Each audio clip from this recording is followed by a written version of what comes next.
Buongiorno, dobro jutro, guten Morgen, bon dia.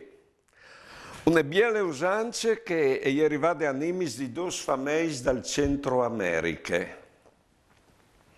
I frutti, prendi la fur di la scuola o di la gioia e vanno a farsi benedire dai genitori. Anche prendi la a dormire la sera e vanno a domandare ai genitori di benedio.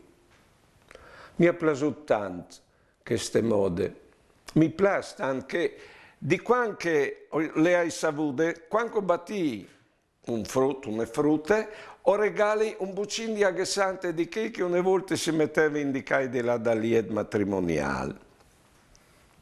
Perché sarebbe bien che mai che i genitori, invece di mandare i figli a farsi benedire dal predi, io benedissi loro. Io credo che vale tanto di più la loro benedizione accompagnata di tutto l'amore che hanno per i figli. Buone giornate e buone vite.